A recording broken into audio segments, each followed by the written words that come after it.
I only need to know one thing. Where they are.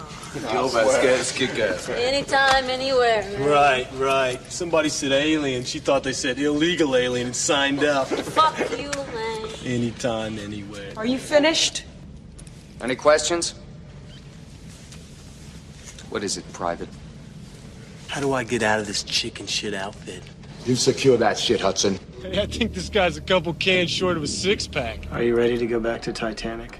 Another cow. Actually, I think that was the same one. Stewed, buttwad. For me? Know what time it is? 2. Time to pay the fiddler. Houston, we have a main bus A undervolt down 2. It's reading 25 and a half. Main bus B is reading zip right now. We got a wicked shimmy up here. Ready, man. Check it out. I am the ultimate badass. Yeah. State of the badass art. You do not want to fuck with me. Check it out. Hey, Ripley, don't worry. Me and my squad of ultimate badasses will protect you. This didn't just happen to you, okay? It happened to all of us. I know that. And I am trying to make it better for all of us. The life we've chosen leads to eternity. But yes, there are consequences. Remember what I said about seeing a light when you're dying? Yeah. It ain't true. I can't see a damn thing. 9 billion names of pod. From Atlanta, try our greasy pork sandwich served in a dirty ashtray. It's the 9 billion names of pod with Dan Bauman and Michael Reed. I'm Dan Bauman. I'm Hudson. He's Hicks. So, let's talk about some stuff. Once again, heavy sigh. Yeah, we don't want to turn into the celebrity death podcast, but we lost another hero that we really enjoyed. Bill Paxton passed away, I guess about a week ago at the time of this recording? Well, it was last Oscar Sunday. night, yeah. It was Oscar night, and he got a mention. He didn't get into the package, which means he got a mention, and he damn well better be in the package next year. Yeah. You know, unless they forget. I mean, if they really wanted to, they could have crammed him in there, but they probably had the timing set with with Sarah the song, Bareilles. they'd probably been working on for weeks. Exactly. You know? So I can understand. Okay, so you better give Paxton some nice exposure in the in memoriam. We don't want to become the the pod watch of death, but when someone that particularly appeals to us or is rather large, I mean, if we did a podcast about everyone that had passed away that had some value to us in arts or whatever, it would be every single week. Yeah, I mean, and we'd have a backlog of probably 50 people by now. Yeah. So some people get, passed by, but the biggies, Yeah, we when you lose a Bowie or a Prince, in our case, you do 3 Prince episodes, and I think we did a double Bowie, maybe I can't remember. Yeah, so, but, the great cinematographer that made American Beauty look great or whatever. Yeah. Sorry, that's a sad Conrad, thing, you're a great guy, but we couldn't really talk too much about that except, hey, let's talk about a visual medium audio-wise. Let's just talk about how good it looked. Yeah. So, what? Bill, just Bill. Yeah, and what was it? It was complications from surgery? That's all they said. Apparently he went in for surgery. Don't know for what. So we still don't have an actual definitive... to be honest... or do we not? Or do you think we're not going to get one? I don't know if we're going to get one. I guess the wishes of the family or something? It's or does it matter even? Because he was, 61? 61 years old. That's nothing. So apparently he was under the knife for something to do with his heart. Yeah. Don't know if it was for if it's for one of those routine blockage things, I mean, people have that happen all the time. Or a bypass or something. Yeah. I mean, So 61, usually- that's around an age for when something like that would happen. Typical American, basically poor diet eating crap and doing. But again, we don't know that. We don't know. Let's speculate. Yeah. Let's speculate that he got a brand new heart. Yeah, let's was waste all of our bionic. time talking about his lifestyle as opposed to his work. Well, I will speak a little bit out of school. Okay. As you know, there was a possibility that a film was going to be shot in my house. Right. Called, I think it was called Life Briefly, if I remember correctly. Okay. And it was going to star Bill Paxton and, what's her name from the Judd, Ashley Judd. Oh, okay. Ashley Judd. And I was talking with a location scout. They were going to use my house and, take my stuff out, repaint it, and decorate it, and shoot here. And the guy who was the location scout said, "Oh yeah, I worked with him down in Florida on something. I forget the name of the picture." Right. And he said, "Great guy, gets the work done, smokes a lot of pot." And I said, "So if I happen to have a podcast and wanted to, talk about aliens for 3 hours, if I happen to have something green and available," he says, "Oh yeah, he'll sit down and talk, no problem. He's chill like that." And I'm like, "Okay, good." And then they lost their financing. Yeah. So there you go. You lose financing for one of your films, it kills you. Hopefully, two that's years not- later. Right. I don't know. Well, let's get into it. Yeah, the work. As we do, we go down the list and reminisce about some of his roles. Now, he's been in a lot of films. I checked his IMDb. What was it, 93 credits, something? Something along those lines. That's of a which lot. maybe a dozen are films that I have seen. Yeah. And you can up it to 24 of films that I've heard of but have not seen. Yeah, the guy's he worked like all the time. Yeah. He just worked all the time. Yep. Apparently his first role was in 1975, which must have been as a kid, because his next credit after that is 81, 6 years later. Okay. Now, he was a set carpenter. Oh, very Harrison Ford-esque. Exactly. That's exactly it. And strangely enough, he caught the eye of another very famous filmmaker. Okay. Early on in his career. James Cameron. Absolutely. Yeah. But before we get there, his first role in 75 was uncredited in a film called Crazy Mama. Nope. Never heard of No idea. But you might have heard a film that I won't say was in, because he wasn't in it. Okay. But he was in it. Okay. Stripes.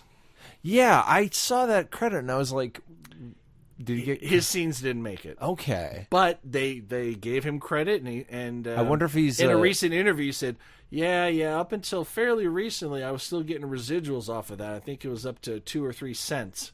Yeah. Where like it costs them more to mail you your Yeah. residual check than it does to Yeah. There's a diner in Hollywood or in Los Angeles generally that I believe that if you can turn in any size residual check and get a meal, and for a lot of actors you get your 3-cent residual check, you could turn that into like a $15 meal. That's great. That's a nice little Really deal smart, there. Well, I know Bart Hanser just says, "Oh yeah, I get 37 cents every year for that role." Yeah. and every time they show. Yeah, that I know a lot of actors who do that, and it's insane. Yeah. But it's at least they're getting paid. But You know what? I'd rather it be that than.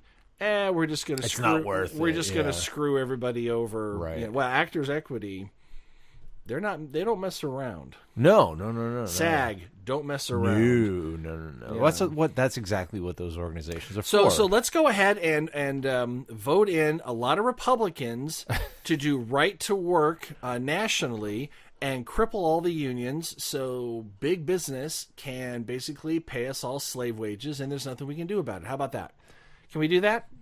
Yeah, let's not do that. No? Okay. Okay. Is that your one for the show? I gotta poke the orange turd at least once a show. I wonder if he's in any of the deleted scenes. I haven't seen there was like a recent anniversary DVD or Blu-ray of Stripes, because I saw a couple of alternate scenes on something, and I'm wondering if he made it in there. And it's also possible that he might have already been seen by people for years on the TV version.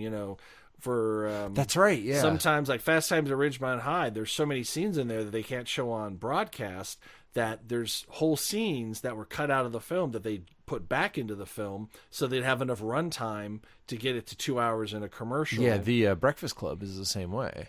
There's a bunch of scenes that were but they've never been seen. No, they have. Yeah, I've seen a different cut of the Breakfast Club on television. Yeah, when I was a kid, I taped. That's how I had Stripes too as a kid. Was taped off of television. Don't you know that taping is killing the music and yes, film VHS industry? Taping. They're killing. Look, they're dead. We don't have films or music anymore. It destroyed them. But not to get in off that tangent. Oh. I swear there are alternate scenes. Well, from yeah, Breakfast there's like an hour more of the Breakfast Club, and John Hughes says I have the only cut of it, and it will never be seen. Well, there were alternate scenes, or Really? at least takes. Yeah. Or well, something. then I need to check it out, because that's a film I know by heart. Me too. But all right. Stripe, and then we have a couple of films. What? Night Warning. Nope. Never heard of it. Nope. Now, Taking Tiger Mountain. I've never heard of the film. Okay. But I think that's the name of a Brian Eno album, Taking Tiger Mountain by Force. Or by something or other. No idea what that is. I don't know. It could be a weird connection. Yeah. The Lords of Discipline. I've heard of that. I have heard of that too. He plays Gilbreth. Okay. Whatever that is. No idea. Yeah. I haven't seen it. Sorry, Bill. I mean, just because you're in it doesn't mean that it's... Yeah, we haven't seen his whole work, but he has some pivotal... Absolute. Wow. Pivotal. We're getting there. We're slowly getting there. Yeah. Then he did Mortuary in 83. Okay. In fact, the last three films were in 83, so he had a very good year in 83. Yep. And he played Paul Andrews. Yeah. But then, can you identify his next role by this badly sung song clip? I can dream about you if I can't hold you tonight. I can't remember what that's from. I want to say Top Gun? No. I'm wrong. What is it? There are Streets. Streets of Fire? Streets of Fire. Okay, with in Diane 84. Lane and... Yep. Kind of like I've seen that. I saw it once a long time ago, and it left almost no impression on me. Yeah. And he played the bartender named Clyde. I remember Diane Lane being gorgeous, but Of she course. still is. Of course. Let that be the record. Dan acknowledged that a woman was gorgeous. Yeah. I'll do that now and again. Well, the ratio of me acknowledging it to you is about 100 to 1. Right. But then again, I'm single, so yeah. I can acknowledge I can't get away with it very often. Exactly. Courtney's, I'm going, you get one. Everybody gets one. All right, I won't be jealous of Diane Lane from 1984, but that's where I draw the line. Then after that, he leapt to a magnificent blockbuster called Impulse. Really? I don't know. I have no idea. No, not a big thing. But that same year, he did this tiny little indie film under the tutelage of young Jimmy Cameron called The Terminator. Yes. He was billed as punk leader. Yeah. So, he's not a big role in that. But he was, I believe he was Wash Day Today, Nothing Clean, where he steals his jacket and his clothes and all that. I believe that's where he was. It has been so long since I've seen the first Terminator. Yeah. I'm fairly certain that's the scene that it is, because that's the only punks that are in the movie. So, well, what's another memorable punk in a sci-fi related film? Come on, there's only one. There's only one? There's only one. Very memorable punk. Very memorable punk. I don't know. Something along Double Dumbass on You. Oh, yeah. The Punk on the Bus. Punk on the Bus. Yeah. In Trek 4. Trek 4, absolutely. So he was in Terminator, and that's one of the few films that was surpassed by its sequel. Yes. Very few times do you get a film that's a sequel that is better than the original. Yes. Terminator's one. Yep. Definitely the second, third, fourth Star Trek films, because that first one was a snooze. Well, every even-numbered Trek film is really good. That's the Search ratio. for Spock was okay. It wasn't bad. Yeah. I mean, it wasn't like, Wrath of Khan is the best. Oh, yeah. Hands down. And, as much as I love me Star Wars, A New Hope, Empire's the better film. Yeah. And the classic is The Godfather. Yeah, oh yeah, well the second one blew the first one out of the water. Yeah. And then the third one came along and went, not so fast there. We're going to go back down. Yeah. Oh, Sofia Coppola. Yeah, she tried. She was she was cute, but not much of an actress. She should be a director. I think she'd be really good at it. Yeah. Yeah, you think so? Thing, yeah. Then, based on his scene in The Terminator, he got hired by John Hughes. Yes. The following year in 85 to be Chet Donnelly. Chet. Now we're talking. In Weird Science. Now we've reached... This was the role that kind of made him who he was. He was or at least got him on the I'd map. say... you know what? I'm going to go ahead and say fourth build. The two boys, Kelly LeBrock, and then him. Yeah. I mean... Oh, yeah, there's, absolutely. There's no one else that really... I guess some of the... Well, Robert Downey Jr. Robert Downey Jr., but it's still not that enough. high. Yeah, No, not Chet, enough. Chet was... Robert Downey Jr. wasn't anybody either at that point, really. No. He was on his way up You'd before think- he's on his way down. You look at him now and you go, he couldn't have been doing movies in the 80s. He totally was. He totally was. For someone who did as many drugs as he did, Right. that must have had a preservative effect because... Yeah. I mean, he's still ruggedly handsome and very... Well, he's a total health nut now. Like, Yeah. he has a zillion vitamins and all that, superfoods and all that. Superfoods. But yeah. Chet is where it all Oh, started. Gosh. A genius performance at being the biggest douchebag, asshole big brother that there ever was. been. And You spit in this? Just...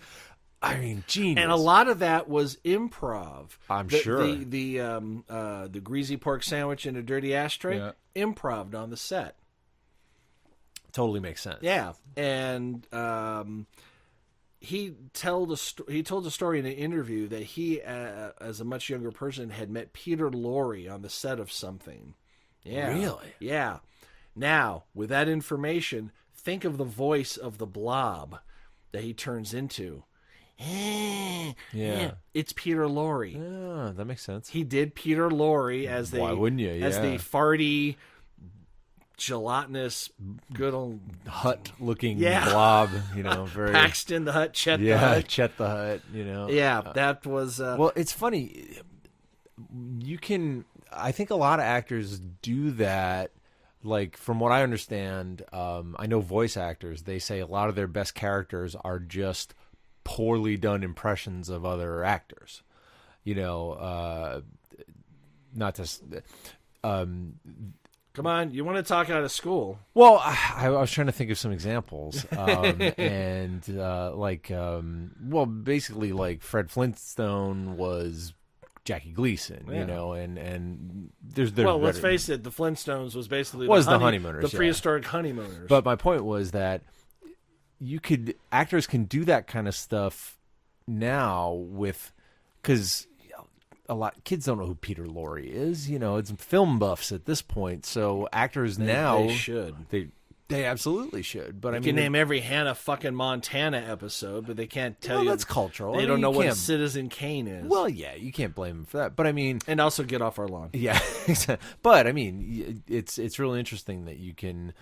He chose that because it was a little not obvious about it. Not obvious, and plus he talked with a gentleman. Yeah. It's not like, I saw a Peter Lorre film once, I'm going to go ahead and do it in person. I watched Casablanca and I stole that. I mean, No. apparently, Peter Lorre, he talked like this. That was the way he talked. Yeah, well, he's from Middle East, not Middle East, like Eastern Europe somewhere. Yeah. Well, Rick, help me, Rick. Good Lord. Now, after Weird Science, he got some heat off of that. He got some heat. He got some heat off of Weird Science. He was in Commando. I saw that was on the IMDb. Wasn't that That's a Schwarzenegger. Is that a film. Schwarzenegger Yes, one? Commando was a Schwarzenegger film. Whatever. Not a bad one. I mean, it was that was your big 80s action movie, like when Stallone and Schwarzenegger ruled everything, and that's when off of Terminator, they were indispensable. Right, exactly. That's when Terminator, launched Schwarzenegger, and that's where we got Commando and was it Raw Deal and all those big crazy I'm the same guy in every movie. And Kindergarten Cop. And The Last Action Hero. That was later, yeah. Oh. That was later. That was back when the suckage was just outright in your face. Well, it was what it was. It was the same movie. It was he's a big buff, whatever he was, teacher, lawyer, I'm a New whatever. York cop. Yeah, exactly. I'm going to stop the end of days. Exactly. Oh, that's a terrible movie, but anyway. Oh, Robin Tooney. Yeah, but I don't know who he was in Commando. He was intercept officer. Okay, That's small it. role. So basically back to character, bit parts, yeah. But because of the heat on Weird Science, he was offered, are you ready for this? Okay. Police Academy 2, I think, or the sequel or one of the Police Academy films. Okay, that I didn't know. And he had already auditioned for Cameron for Aliens.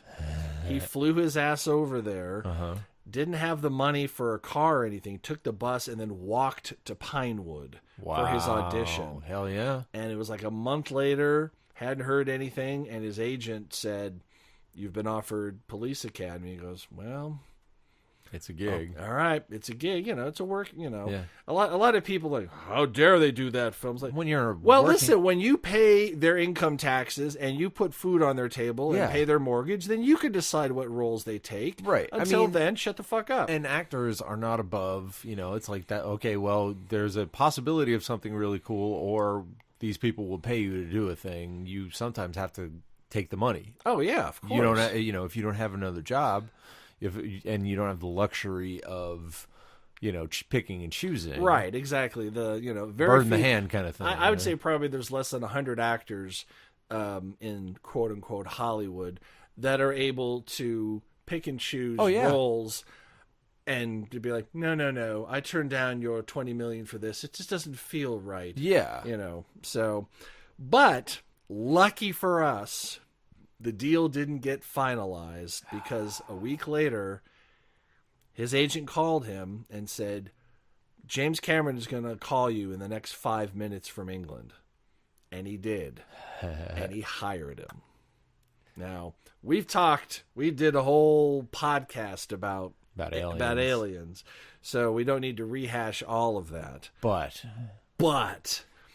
talk about a standout, star turn performance. Basically, I'd say aside from one or two comments, all of the comic relief is on Bill's shoulders. Absolutely. Every bit of it. You pull that out and you maybe have a couple lines from Newt and a few asides from the other guys. Look into my eye. Yeah, exactly. Stuff like that. But you ever been mistaken for a woman or for a man? No, have you? But they don't even land as hard as they're clever little lines. But Bill Paxton is funny in the movie. The ultimate badass. We can't talk about it too much because I will have to watch it tonight. Did that the last time, and it's like I don't have time to watch. What did the last time we recorded, and I had to sit and watch Blues Brothers.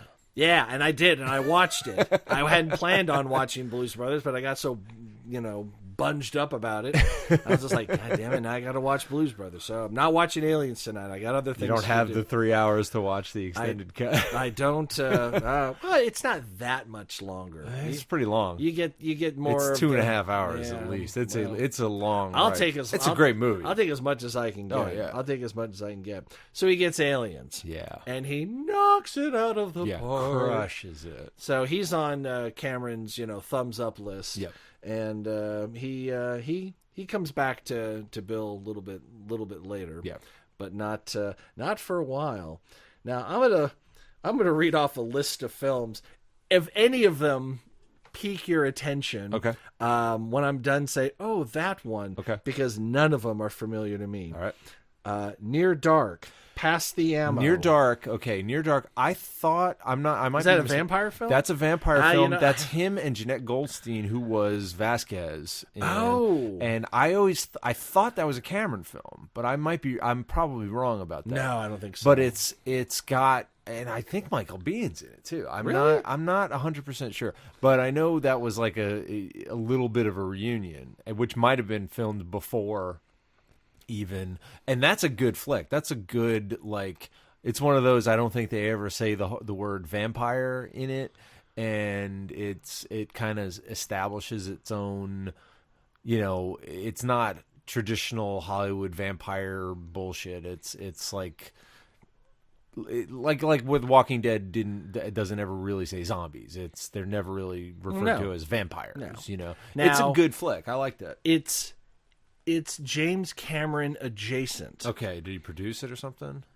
No, the director was married to him. It's Catherine Bigelow. There you go. Okay, So there you go. That's where you get your Jeanette Goldstein. That's exactly. Where you get your, so he goes, your "Here, Bill honey, why don't Paxton." you do this?" Before we have. She was a like, "Oh, can I? horrible- Why don't you guys come with me?" Yeah, Exactly.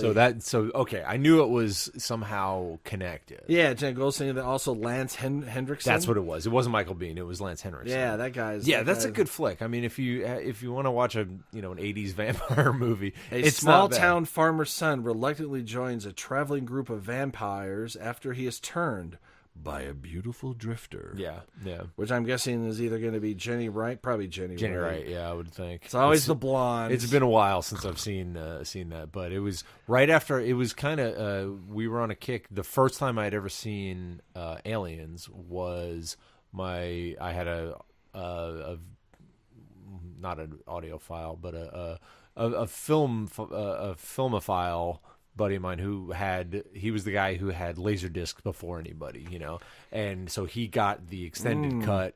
I came very before. close to going for laser discs until Right. I realized that you had 30 minutes aside. You had to turn them over, and Yep. I went, I'd rather watch lesser quality. Yeah, and watch the whole movie. Yeah, exactly. I mean, so he had that beforehand. So I had seen the extended cut first. I never saw the theatrical cut. I didn't see it in the movie. And then he was like, "Oh, and now we got to watch Near Dark, and now we got to watch this, and now we got to watch that." So we were on a whole run. So that's how I've seen Near Dark, and it's good.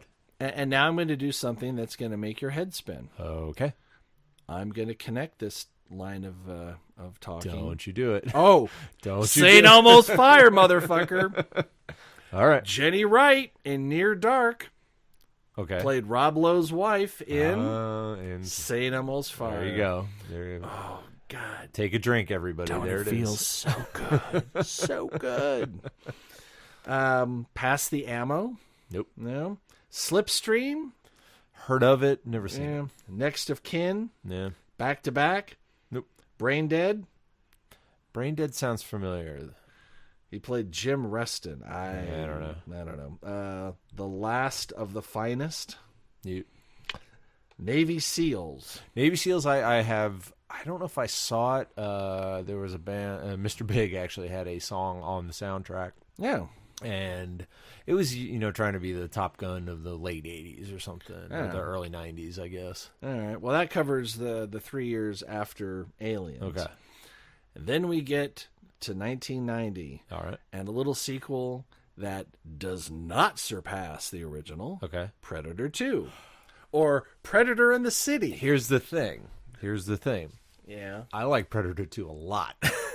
Way better than, not way better, but I like it as much as Predator. Believe it or not, I really enjoy that movie. Perhaps I need to revisit it. It has been a long time, but my memory of it is, who gives a shit? If you go into it like that, yeah, you're not gonna like it. But if you take it for what it is, there's some really cool shit in there. And that movie spawned the whole Alien Predator thing. Because Yes. if you when Danny Glover goes into, when he finds the Predator ship, spoiler alert, there is a trophy room on his ship, And there's an alien skull. Now, I'm going to call fuck this film in the neck because, yes, I'm trying to swear less. Have you noticed? You're doing fantastic. Because Predator 2 spawned the Alien versus Predator stuff. Okay. Which totally stopped in his tracks Cameron's plans to do a sequel to Aliens. Oh, really? He said, "Oh, you're going this route? Psh, I'm done. I want nothing to do with that." Oh, I didn't know that. Another Cameron Alien film. Yeah. Because Alien 3, pardon my French, is really terrible. Yes, it's I fucking... hate that film. And There's you know no point to it. And you know who one of the writers was? Fincher directed. Who? Right. Joss Whedon was one of the writers on that. And it was his... He probably has disowned it. No, he cops to it, but they took parts of his script, I think. Yeah, is what it was. It was one of those things where it had 25 writers kind of deal. Oh, yeah, because they went through a number of directors Yeah. and writers and this, Yeah. and then they went back afterwards, and Fincher, they got rid of stuff that he wanted in. It was all fighting. It was like Richard Donner was Superman all over again, ish. And with, and speaking of fuck you in the neck, just the first 5 minutes of the movie destroys the whole thing. Because, exactly. Oh, well, Hicks and Newt, they both died. Yeah. So before you got here, so sorry. So what's the fucking point? I know. So at that point, if I'm on another world and I say, you know what, I'm just gonna put one in my head. I'm done with this alien bullshit. it's over. Yeah, I fought like on There's LV4. another one of these fucking things on the ship. All right, I'm done. I'm out. Exactly. It's kind of like the soap opera characters over the course of 10 years. It's like, I've been accused of murder, abducted by aliens, I've had amnesia. What the hell else could I live through? It's like, I can't do this anymore. They'd be actual zombies just walking around going, I can't live in this world. Everything happens to me. As iconic as that one frame is of Ripley and the alien head coming in and then that's a great shot. I'm going to bite you with my little mouth. I like to have little noms on you. Nom, nom, nom, nom. Oh, man. You get back inside your little mouth. We'll deal with you later. Yeah. As a great shot as that is, the rest of the movie is garbage. So. Oh, you're... Alien 3. Oh, that's... okay. Was that in 3 or was that Resurrection? No, that's 2. That's Aliens. No, it's not. No, it's where she has the head shaved. Oh, you're talking about... Okay, now I know what you're talking about. Yeah, I know what you're talking about. Yeah, no, I know... No, there's one like... Yeah, there's one like that, but I believe that's Resurrection, I think. No, I thought it was 3. Was it 3? Yeah. You know what? It doesn't. I don't know. We don't like it. So. I don't anyway, know. back to Bill Paxton. I don't know. I don't care. So yeah, Predator 2. Okay, yeah, whatever. I like it, kids. Give it a shot. Okay, all right. You know what? I will cop to it. Basically, any food, television show, book, anything, if it's been a long enough time, it's like, you know what? Maybe I was a different person then. I know I was a different person then. I will try it again. Yeah, it's not Aliens, but it's not terrible. It's not terrible at all. Was it Gary Busey in that? He might have been. It was Danny Glover was the lead. I know that. And Busey apparently not yet too old for that show. No, not yet. Not yet. So all right, good deal. Yep. Then we go into the wilderness once again. Okay. With the following films: The Dark Backward. I have heard of that. That's a really weird, strange. Is that the animated one? No, you're thinking. I know. Yeah. Through a Glass Darkly or something like that. Scanner Darkly. A Scanner. Yeah, I think so. that. Yeah. Not Scanners. No, not Scanners. That's a different. I've heard of that. Yeah, I've not seen it. The Vagrant. One False Move. Now, Trespass, I've heard of. I think he was in that film with Ice-T.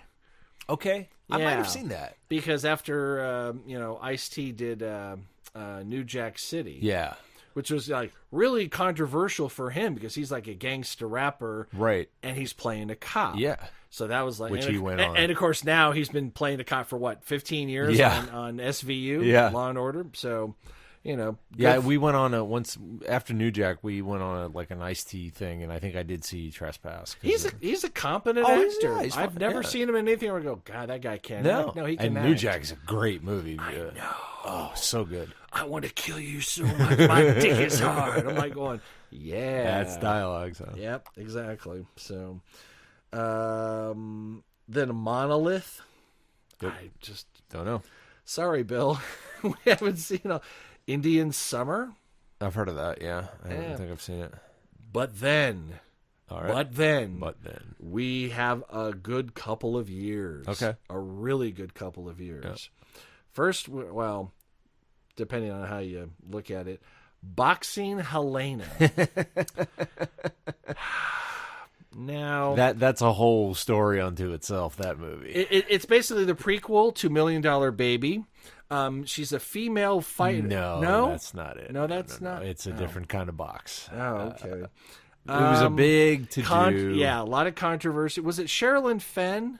She eventually was the one who did it. Yes. Yeah, because it's, let's just say it involves amputation. Yes, a crazy guy wanted to cut off a woman's arms and legs and put her in a box or something. Yeah, some like erotic thriller kind of bullshit. Oh, yeah, that really got my attention. Yeah. Like, yeah, baby. Nope. You know, you'd be really hot if you just lost those arms and legs. But that movie did strangely well, I think. Considering. I mean, it got it was for that reason. Right. It got everybody up in arms. Yeah. But you see what I did there? I see what you did. Raise your hand if you like this movie. Helena. And you know what? For the sake of just shocking people, I can get that. Of course, then you say, "Oh, really, Michael? What about Human Centipede?" And like, not that shocked. No. I mean, I'm all for a well-written psychodrama, but nope. Yeah. So he played Ray O'Malley. It has been so long. It probably was 93 when I saw it. I know I didn't see it in the theater, but I probably saw it within a year after it came out. Yeah, I probably saw it on video. On VHS. Yeah. That's right. That's worth a revisit. I'd like to check that. I think was it? It was Julian Sands, wasn't it? I believe so. Yeah, he. The Warlock. The Warlock. How many Warlocks did he do? He did like 900 Warlock films. Oh yeah. Him and the girl from Witchblade need to get together and just be all whatever. Then after that, he did Tombstone. Oh, talk about brilliant movie. I mean, Morgan Earp. He didn't get to be Wyatt. No, but he was Morgan Earp. Yeah. So those Earp brothers. God, we didn't do a whole movie on that. Is that the one where Doc Holliday is Val Kilmer? Yes. Okay. I remember that film. Yes, and I remember Wyatt it Earp is well. Kurt motherfucking Russell. Yep. You called down the thunder and you got it. Oh, such a good movie. Kurt Russell, who has been revealed to be playing... yeah. Star-Lord's father. Yeah, that was leaked a while ago. Yeah, so, I haven't even watched that trailer because Snake Snake Plissken. Yeah. Yeah, I thought he was dead. I'm sorry, my brain went to Big Trouble in Little China. Oh, Jack Burton, yeah. Jack Burton. I'm like, that's not the guy from... You were not put upon this earth to get it, Mr. Button. So yeah, I'm gonna have to give Tombstone another watch. I haven't. I remember it well, but it's like, you know what? It'd be almost new to me again. Oh man, I've watched that movie time. 50. I have it. I don't have it on Blu-ray, but I should get it on Blu-ray. I bought that the weekend it came out on video. Really? Oh, I love that movie. I mean, so it's no Say Almost Fire, but it's okay. Right. It's no Predator 2, but it's still.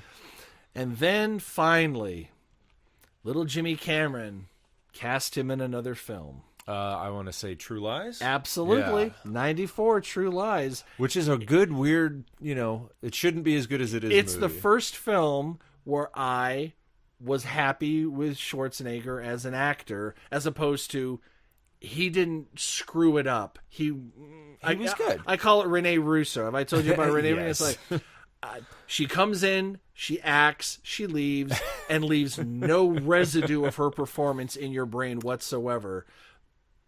That's how I kind of saw Schwarzenegger up until True Lies. He was like, beefy guy, I'll be back, blah, blah, blah, whatever. He finally performed. But yeah, a role. He did pretty darn well. And Jamie Lee Curtis. I mean, she may be a gray-haired and eating yogurt now, but back then in that seduction scene, I was like, well, I see why Michael Myers was after you. The real revolution in that movie, of all people, believe it or not, was Tom Arnold. Yeah, so unbelievably good. Because for people who might not remember, this was a guy that Roseanne Barr married. He was a He's just like a nobody. Like a security half guard. No, he was a comedian, but Was he was he? a terrible drug addict comedian who fell in line with Roseanne Barr, ended up marrying her, and was given a career. Yeah, and earned it with this film. With this movie, he became an actor in this movie. I was impressed. I'm like, wow, okay, Yeah. So maybe I could be talented if I just need to Let's Michelle Williams. Are you single out there? Anne Hathaway? Nobody. Yeah. Okay. But yeah, True Lies. Love that film. Great flick. I mean, yes, we all the people of color get to play terrorists. Yeah, and that's a shame. It's not to dismiss it but it was the times, and it's the times, and it is about Middle East. I mean, it makes sense. You're not going to have we can stop doing that now. Blonde-haired, blue-eyed Sven playing. Right. I am from Georgia or blow your head up a stand or whatever the hell they're calling it. But then we had about a year and a half of fallow period. Okay. Frank and Jesse, Future Shock, and The Last Supper. Nope. Yep. Nope. No idea. Don't know anything about that. But then Ron Howard came knocking. Backdraft? No. Ooh. He wasn't in that film. I don't know. Well, he was in a much, much, much, much later sequel, but you don't have to have seen the first 12 to understand the plot of Apollo 13. Oh. Reeling them in! Fell right for that. Why that's would right. I want to see Apollo 13? I didn't see Apollo 1 through 12. Yeah. Houston, we have a problem, blah, blah, blah. Tom Hanks. Gary Sinise. Yes. Yeah. And, Ron Howard, he do love his space program. Yep. He do just like Tom Hanks, though, too. Very much so. Yeah. Very much so. And World War II. You put those things together. Or World War II in space. Exactly. Well, that's the only thing that kept my father barely interested in television. He'd get on the History Channel and just watch these war docs. Yep. Now, he was alive during World War II, but he was an infant / toddler when VE Day happened. Exactly. So it's not like I'm reliving the good old days. It's like, well, I guess they would be good old days for I you, heard about that when I was a kid. But not... Oh, you can't remember. Can you remember a darn thing prior to age 5? Oh, flashes of imagery, not like actual events. Right, exactly. So, I'm like, but he just loved that, he could look at one single, frame of a film and go, oh, yeah, that's the B-17 that had the double thing with the... I'm like, okay, well, if we ever time travel back to kill Hitler, I'm going to bring him along, or reanimate him and then bring him along to, Actually, there's a new time travel show debuting tonight. The Time After Time, right? Yes, but there's another one, a comedy. Oh, yeah. What the hell is that? I think it's Making History, something about history. Apparently, it's a time machine in a duffel bag. And it's that alone made me laugh. It's like, why would you wear loafers to kill Hitler? It's just like, completes the ensemble. It's like, let's face it, if you have the ability to time travel back that far, you kind of put killing Hitler in your top 3. Oh, easy. Top 2? Yeah. Maybe say hi to a dead relative that you really loved and like, Ma, I love you. Got to go kill Hitler. Yeah. I'll be right back. So apparently that's, wasn't there? Yeah, there was the title of the Doctor Who episode was like, Let's Kill Hitler. That's exactly the title, yeah. Yeah, exactly. I'm like, nice. Yeah. Was it Hitler, get in the closet? It was the first episode of that series, of that season. Oh, I love that. So he was on Apollo 13. Yep. And I think it was probably 4th, 5th, 6th build. Yeah, but he was one of the guys. Yeah, he's one of the astronauts. So now, the next film he was in. Yeah. I'm gonna give you one word. Okay. And I'm hoping that you'll get it. Okay. Cow. Oh, yeah.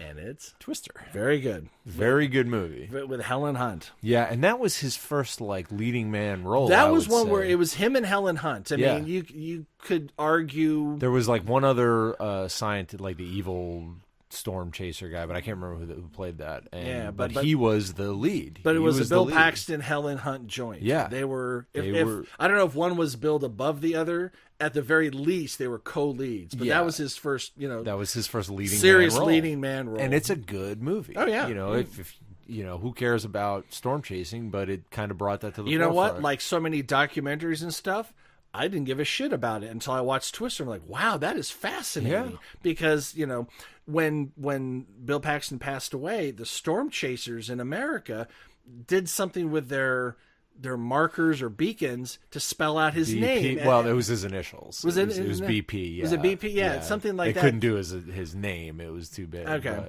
But they, they remembered. Yeah. 'Cause Well, they- he that movie started that whole phenomenon, or at least brought it to attention. Yeah, I'm sure there've been storm chasers. Yeah, since the beginning forever. of the time, but I I don't know about you, Dan, but when I see a big ass Twister, I go the other way. Yeah, I don't drive into I it. mean, that's unless you get one of those, stainless steel spheres with like a 7-foot plexiglass window, and you can go for a ride. Well, those storm chaser things aren't even cars. I mean, they're fucking tanks. They're weighted and armored, and have and all I still that crazy remember the equipment. electronic balls they Yeah, throw yeah. up to map the everything. I'm like, nice. Interesting idea. So, Good for and them. and that's when I first knew of the existence of Helen Hunt as well. I mean, she had been around, but I think that was one of her first. No, she'd been around forever. Oh yeah, she'd been around since she was a teenager. Yeah, She was. I don't know when Mad About You happened. If it was before or after that, or during. I'm going to say probably during. Probably during. But see, I never watched that show. It was great. It was a great sitcom. So Yeah. there you go. That was my first introduction to Helen Hunt. So Yeah. well done. So I knew who she was when As Good as It Gets came about. There you go. Went, Helen, he's like twice and then some your age. Really? Really? I mean, Jack turned in a hell of a performance. I think he got a nom for that. He did not get the Oscar. I believe so, yeah. She did. Yeah. She got an Oscar for that. Yeah. I don't think he did. No, I don't believe he did. He's coming back, I told you. Yeah.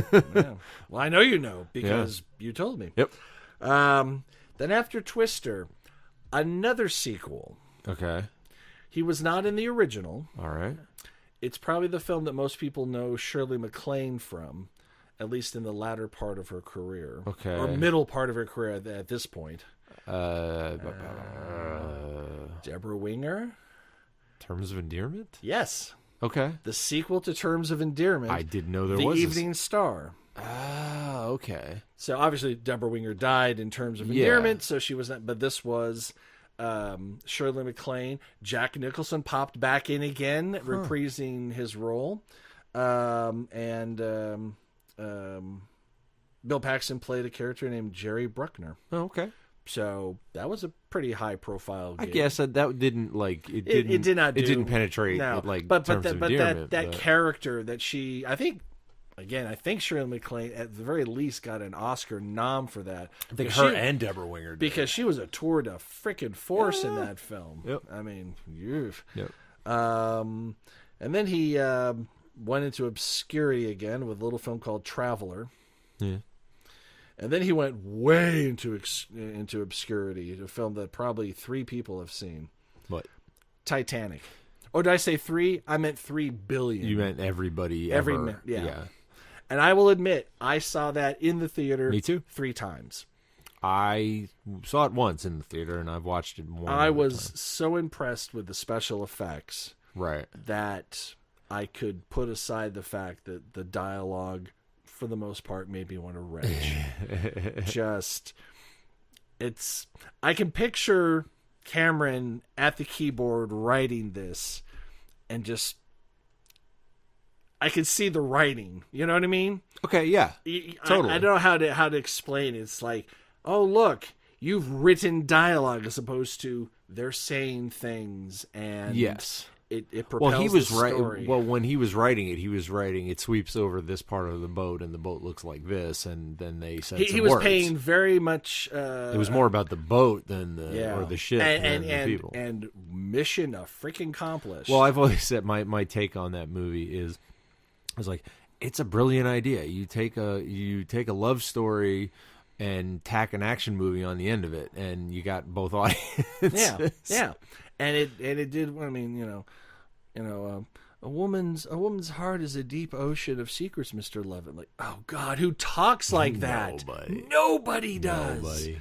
But then there's great turn of phrase like, oh, this mirror, it looks exactly the same as I remember it. Turns it around. Oh, the reflection has changed a bit. Yeah. That's clever. That's a little clever line there. I don't know if at 101 years old Rose would be quite that sharp, but you know what? Not bad. I like that. Not bad.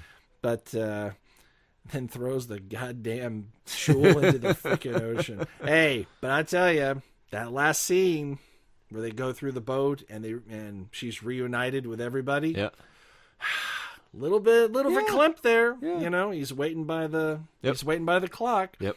And of course, apparently, when you die, you de-age. You regress in age to the best point of your life or a significant point of your life. Well, we learned that from Return of the Jedi.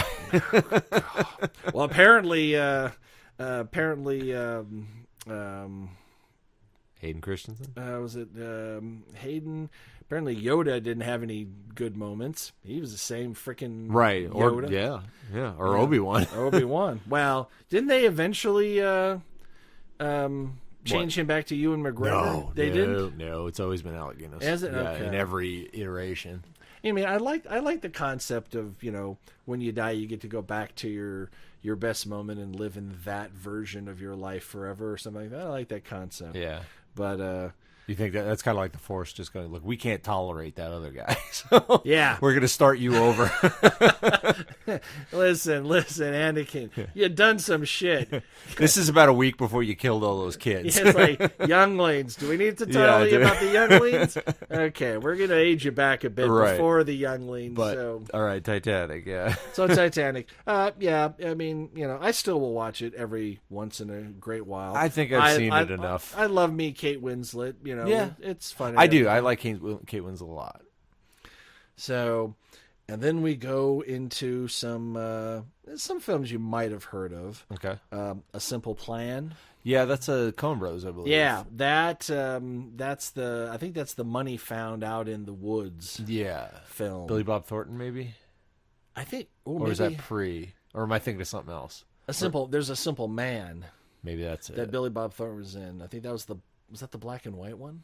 Yeah. Okay, maybe that's what I'm thinking. Yeah. Of. Okay. But I've heard of Simple Plan as well. And then they did a remake of Mighty Joe Young. They did with Charlize Theron. Yeah. So because apparently big monkeys like blonde girls in dresses. Yeah. Hey, guess what? We're getting Kong Skull Island now. I can't wait to find out who the next girl the monkey's gonna. It's Brie Larson. Is it? Oh, really? Yeah, it's Brie Larson, Tom Hiddleston, John C. Reilly, Samuel L. Jackson. All right, Reserve Brie. judgment. Well, Brie, get that paycheck. Yeah, get that paycheck. Well, she did 2.5 years ago. Before Room blew up. Room? Have you seen Room? I have not. I know. Very good film. I know. Very good film. And of course, if you really like Brie Larson, go back and check her out in United States of Tara, a Showtime series that I think Spielberg co-produced. Okay. About a family with Toni Collette, with a mother, Toni Collette, Muriel. Muriel? From Muriel's from Wedding. Yeah. Has multiple personality disorder, which manifests, you wake up in the morning and there's some lesbian biker chick, and the next day it's some prim, proper 50s housewife. And it's more of a comedy drama than Nurse Jackie, which was a drama with a tiny bit of comedy.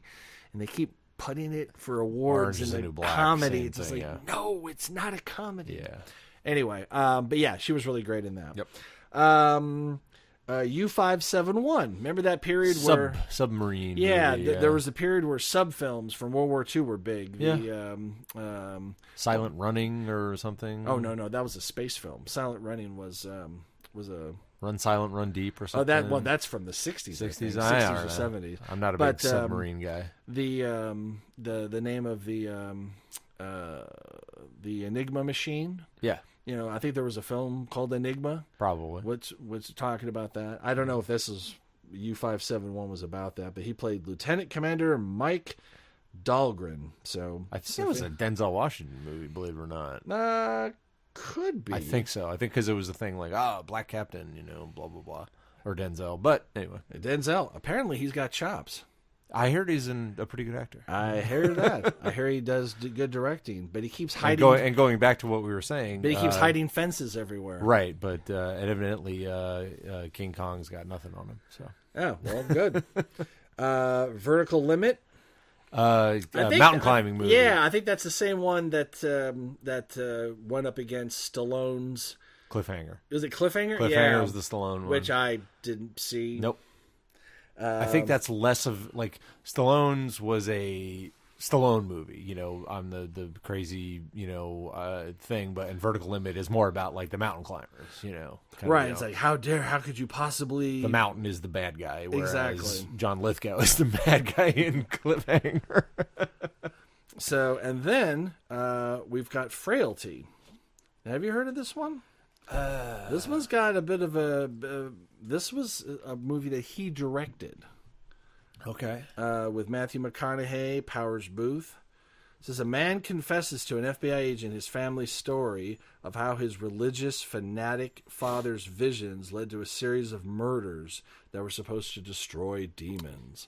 So basically it's like growing up with a culty dad who was crazy as... I think I've heard of it, but I don't believe I've seen it. And I like Powers Booth and All right. Man, see what you say? McConaughey has got the chops when he's paired in the right project. Yeah. When he's doing, was it Failure to Launch? It's like, really? Really, yeah. Why? All right, paycheck. Then he turns around and does Dallas Buyers Club. You're like, okay. Yep. Yeah, I mean, freaking Dazed and Confused, Well, that was early on. But I mean, that was a great film. Yeah. But that was him being his like. That's where it all started. Yeah, exactly. And also, who else was in that film? Oh shit, a bunch of people. Future Batman.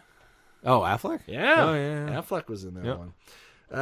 After Frailty, he jumped on the Rodriguez train and did Spy Kids 2, Island of Lost Dreams, and a character, probably the greatest named character he has ever had. Dinky Winks. Now, from what I understand, Spy Kids is a total kids. Yeah, they're kids movies, but they're Robert Rodriguez made them for his kids. Yeah, It's like, well, kids, what do you want to watch? El Mariachi. Oh, we can't show them El Mariachi. Let's do something else. Yeah, kind of the reason why Johnny Depp keeps just polishing the turd of those pirate films. I've heard the trailer for the new one's good. I haven't seen it yet. Like the last two were terrible, but I heard this one is back to form. But anyway, Javier Bardem looks pretty creepy as fuck. Yeah, so we'll see. And then he goes back to Titanic because James Cameron had a hard-on for Titanic, like you wouldn't believe. Well, does, did the documentaries. And he brought Bill down there to accompany him on all these trips down to the Titanic. Okay. Ghosts of the Abyss, and really he was the narrator. He called it the Abyss. Yeah, Ghosts of the because Cameron directed the Abyss as well. Really, dude. Now it may have. I have not seen Ghosts of the Abyss. It may be more than just Titanic. It may be other deep. Well, he's a big, deep sea diver, like submersibles. And he's got Marianas Trench money. Well, and isn't he like the deepest diver ever, like in a submersible? If not, he's there. He because, spent the money to build the thing, and he's like, I'll go down and exactly. Where the glass is like 7 feet thick or something. Oh yeah, because it crushed like a tin can. Not 7 feet. That'd be ridiculous. 7 inches maybe. Yeah, but yeah, he said the pressure down there is insane. Yep. And then he did another Spy Kids film, Spy Kids 3D Game Over. Yeah, playing Dinky Winks. Dinky Winks. I don't even want it anyway. Then he did a film called Resistance. Major Theodore Ted Bryce. Never heard of it. Nope. But then, the biggest blockbuster of the last 20 years, aside from Titanic. I don't know. 2004. Don't know. Thunderbirds. Remember how big that was? Based on a British puppet show. Yes. Remember how spectacularly popular that was? It lasted in the theater for up to a week. Yeah. Before it died. I respect what they were doing. Thunderbirds is actually really popular in Britain in the 60s. Yeah. Not so much in 2004. They made the same mistake that the Wachowskis did with trying to bring Speed Racer up to. Now, there was a bit of goodwill in America because, we watched Speed Racer as a kid, but all we got was epileptic seizures. Yes. And we didn't have epilepsy. Yeah. So how did that happen? Right. Yeah, it kind of suffered from the Star Wars prequel syndrome. Everything was just so shiny and clean. That's the only way you could do it, though. I mean, they had to make it look like the crazy anime, or else what's the point? Making it grounded in real world with like a real monkey. Who cares? That's going to be stupid. You could mix. I mean, you could X-Men it, I guess, where it's kind of grounded, but kind of. But that's what I'm they saying. just went balls to the wall, and I kind of respect that. They could have Force Awakened it. They could have won it, but they didn't. No, at least on the Speed Racer. Then they did a couple of interesting films, Haven and Magnificent Desolation, Walking on the Moon 3D, which was a short film. Okay. And I don't know. Then they directed a film called The Greatest Game Ever Played in 2005. Oh. I don't know even what that game was. I don't know. Sorry, Bill. Not a sports guy. So, and from here on out, it's... at least film-wise. Yeah. We'll get to TV in a second. Yeah. I'm going to run through it. You just holler go. if anything. Do it. The Good Life, Haywire, Shanghai Calling, The Colony, Two Guns, Red Wing, $1 Million Arm, Edge of Tomorrow. Edge of Tomorrow is that Tom Cruise movie, I believe. Is it? Well, they changed the name of it. It started out as it started out as... I think it started out as Edge of Tomorrow and then turned into Kill, Die, Repeat or something like that. They changed it after it was released. So I think that's the movie I'm thinking of with him and Emily Blunt, Tom Cruise. So okay, I have seen that film. Yeah. Okay. Yeah, so, all right. Okay. Nightcrawler, apparently not Marvel. Nightcrawler. No. He never got his own film. Term Life. And Mean Dreams. Nope. And then apparently there's a film that he had shot that's in post-production now called The Circle. And he's billed as May's father. So something tells me it's not a real meaty role. Yeah. So it looks like Mean Dreams is his last big screen thing. Hey, who says you have to go out with a Titanic-sized blockbuster? Right. Well, let's face it. If you're at the end of your career, most of the time you're not doing. No. That's just the way it goes. Hell, Madonna can barely crack 500,000 albums sold now. Right. She sells out tours everywhere, but no one gives a crap about her albums. Same thing with the Rolling Stones. It seems to me, like we were saying before, as you run down his list. He wasn't trying. He was just trying to be an actor. He was just trying to be. Yeah. He wasn't trying to be Tom Cruise. Or right. No. Trying to be He basically wanted to be a working actor. Yeah. And every once in a while, he'd lucked into a project that. Yeah, he's got. The zeitgeist said, "Yes, we're gonna like." What was it, like 7 or 8 like giant movies that were life changing? I say a good half a dozen. Yeah, really iconic big, role. Yeah, big movies, and a few more that were notorious or of note. Right. Now we get into television. Okay. He did a couple TV movies, Deadly Lessons. He was in the Atlanta Child Murders movie, television film. Interesting. Strange aside, that some of what that happened on Courtney's family's property, like the bridge that he was throwing the kids off of. Oh. I live 100 yards from now. Ooh. Yeah, it's pretty wild. Pretty creepy. Weird. Yeah. Okay. So we'll keep an eye on you. Maybe it runs on the it happened in the 80s.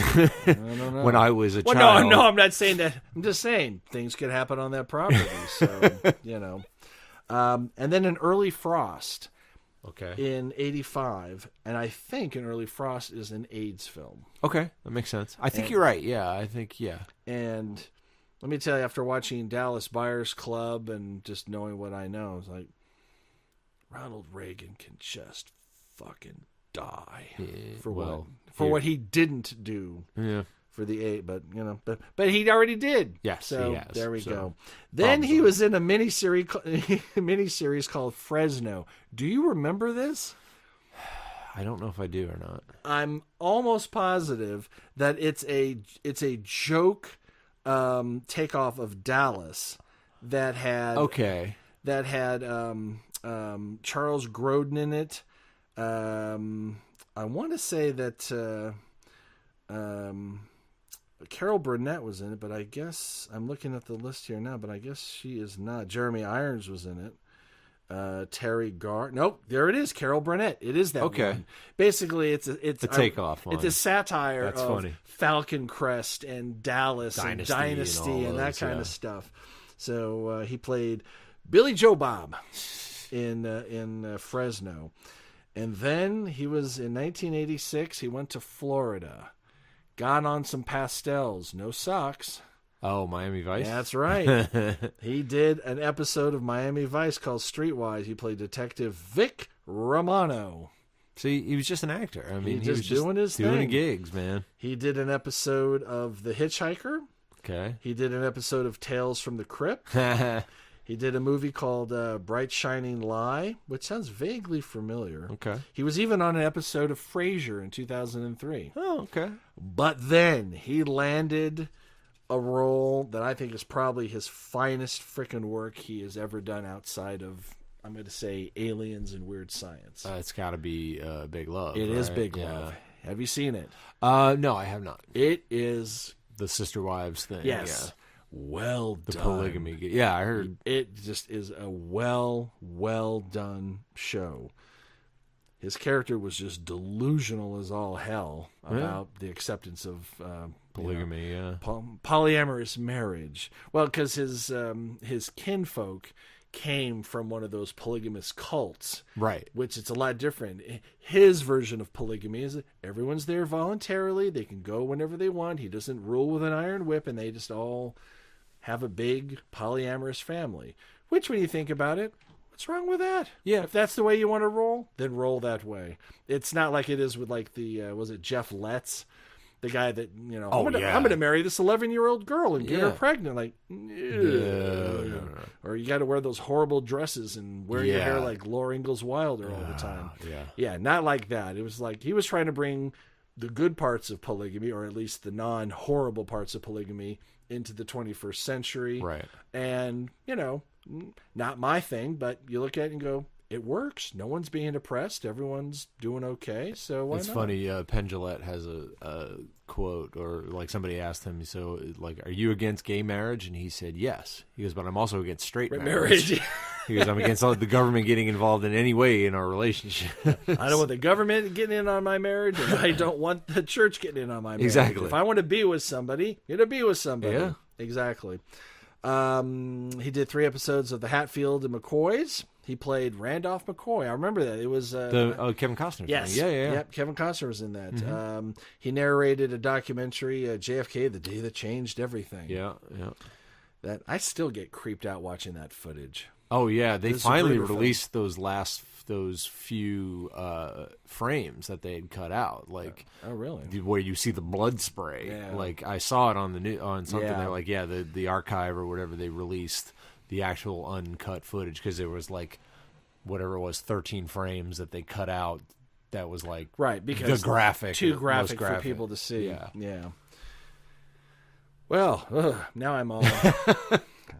Although I'm starting to change my mind about presidential assassinations. No. Starting to, but I haven't. No, it's a bad thing. Yeah, it's a terribly bad thing. It's a bad thing. I agree. Then he did 6 episodes of a show that you've seen that I haven't, Agents of S.H.I.E.L.D. Yeah. He was really good on that too. And the producers have recently said, well, not luckily, but no, we did not have any plans on bringing his character back. So nothing was, and that was like season. Fortunately, it was season 1 too. So they're in like 4 now. So right.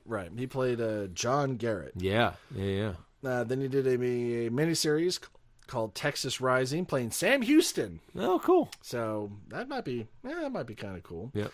Then he did a TV movie called The Game Changers. I've not heard of that. No idea. And then his last TV project, he started a series called Training Day. He was in the lead role. This is the Denzel film. Yeah. That's been... And Well, King Kong got nothing on me. You know, yeah, it was Detective Frank Rourke, and in production. yeah, well, he did 7 episodes, and that's it. That's all they've got. So, I don't know. What do you do in that case? Do you shelve the whole thing? Do you burn them off? It depends on his character. Like, is it Can the show even succeed beyond? Training Day was about the young cop Ethan Hawke ride along with Denzel, who turns out to be a lunatic, dirty cop. Right. So Bill Paxton's not playing either of those roles Are you sure? on the TV show. Are you sure? No, I'm not. Maybe they flipped but I don't think so. That's it. Well, obviously, Bill Paxton is not playing the young cop, young unless they cop. flipped the races and had a young African American gentleman as the trainer and the trainee, and Bill Paxton as the crazy scumbag. And that's cop. I'm looking at the thing. That's exactly what they did. Justin Cornwell plays Detective Kyle Craig, who is the trainee to Bill Paxton's Detective Frank. Then Rourke. yeah, they're done. So yeah, you can't come back from that. Yeah, Unless you hey, start look, over. we happen to have another crazy cop for you to train with. Yeah. Do-do-do-do-do-do. And then you're done in 12. You don't get the back 9 or Yeah, whatever. yeah, so. and it says here he did 7 episodes, so they were probably still in production. Yeah, they were probably in production. Because unlike in Britain, they don't shoot everything, get it all put together. No, and then they were present it. probably getting ready for They September. got like 3 in the can. They debut it, and then the network watches the numbers and then orders the back 12 or the back 8 or But whatever. what do you do? I mean, yeah, they got to can that thing. I mean, know. maybe they just show it and burn it off, but they Try to at least make back their budget on ad revenue. Yeah. Ah, well. And we'll wrap up with a couple of music videos he was in. Okay. Yes. I saw that the other day and I was like, what? Okay, one of the weirdest songs that has ever been written and produced. Came out of it. Tom Sawyer by Rush. No. What? No. This is I think it came to prominence through Dr. Demento. Yes. And the one weird thing about it is it was produced by Bill Mumy, who was from Lost in Space. But I think he is one of the Barnes and Barnes Yes, and Barnes. he was. Yeah, Barnes and Barnes. They did one of the weirdest songs you've ever heard called Fish Heads. Fish heads, roly-poly fish heads. Fish heads, eat them up, yum. Now, I saw that pop up the other day that evidently Bill Paxton was in the video for this. Or he created it. He directed it. Okay. Oh, no, he was the main character. That's right. It says here he was the main character. But he's also the director of the video. I have seen this video, but I don't remember there being a main character. I remember shots of fish heads, but I mean, it's been many, many years since I've seen the actual You don't know what he video. looked like in 1980. He could have had a fish head. Right. That's a weird song, and it's amazing to me that he had anything to do with that. Well, you want to know something that's even more weird? Okay. In the mid to late 80s, he was in a kind of an indie alternative band. Okay. Called Martini Ranch. Really? Yep. Didn't know that. Yep. And he was in one of their videos for the song called Reach. So he was just a solid guy doing stuff. working guy, But then, oh dear God, the last video, he threw it all away. Okay. He threw it all away. He had been in Barnes and Barnes. He played a Nazi in Shadows of the Night from Pot Benatar. Okay. We're running with it. Where she plays the aviatrix. And he was even in Touched by the Hand of God from New Order. Okay. So his pedigree was flawless. He did his Martini Ranch, and that's his own jam. So he was aces. Yep. Until Then he did a video in 2003 for a song called Eat You Alive. He played the sheriff. Little band by the name of Limp Bizkit. Yeah. Well, I will chalk that up to You know He's what? an actor. He probably... He got hired to do a gig, and he did the gig. He probably knew somebody or did it as a favor. Generally, when you get someone... I mean, 2003, he was Bill Paxton. He was a Right. name. Generally, when you get, like... as... Say what you will about them, Limp Bizkit was really popular there for a minute. Yeah, like 5-6 years before this. Okay, maybe then they must have been calling in a favor then. You know, or maybe he liked Limp Bizkit. You know, maybe he wasn't perfect. Somebody has to be. Hey, I will cop to having 1 or 2 Limp Bizkit songs from the old days on my iPod. Okay, you know, but I also have you know, Shaboop Shaboop. Life Could Be a Dream, Sweetheart. I kind of collect top 40 stuff. Yeah. You know, that's my excuse when people look through my record collection and go, what the fuck do you have this for? It's like, I used to DJ. Michael, this was released in 2014. You haven't DJ'd since college. I have a time machine. Stop it. All right, so what? Nothing wrong with it. Exactly. So,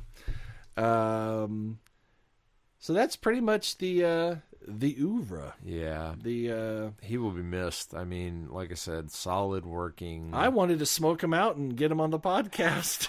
That would have been great. Can you imagine him sitting here just talking about aliens with us? Just like, hey, they're doing a 2-hour setup in my living room. Yeah. Paxton goes, what, you got some green? Fine, we'll smoke up, we'll talk about aliens and chat and stuff like that. I mean, we could have had 17 episodes of just Stone Paxton talking about... just hanging out, too, man. So. Hey, you know... That's and we could talk to Naomi Jones. So, what was it like working with Morgan Freeman? All those times in that same movie. Yeah, exactly. So, do you ever think about, I don't know, not getting kidnapped or / attempted murdered, or because it seems to happen an awful lot. Yeah, a lot of serial killers have their eye on you. For some reason, it's just like I mean, you're an attractive lady, but it's been a while since Sisters, so you know, moving on. But some fantastic work. Yeah, thanks. Thanks, Bill. Much appreciated. The 9 Billion Names of Pod was conceived, written, and performed by Michael Reed and Dan Bounty, with Abdul Benny Hassan as the sound of splintering wood. Research, transportation, and exasperated looks by Courtney Lona. Technical assistance by Cubase, Pro Tools, Skynet, QLab, Deep Thought, Big Brother, and Eddie, your shipboard computer.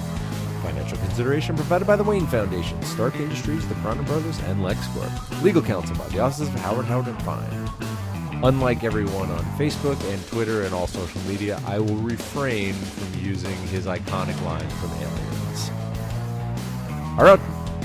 Our intro music was written by Tim Akers. This podcast was sponsored by Deep Shag Records and is a production of Audio Primate. Throw us a couple stars on iTunes, why don't you? Listen, watch on YouTube, listen on SoundCloud, stream us on Stitcher, like us on Facebook, follow us on Twitter, or email us at comlink@billionpod.com.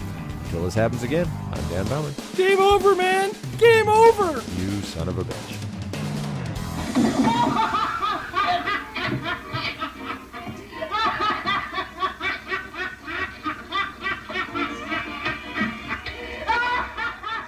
Audio Primate.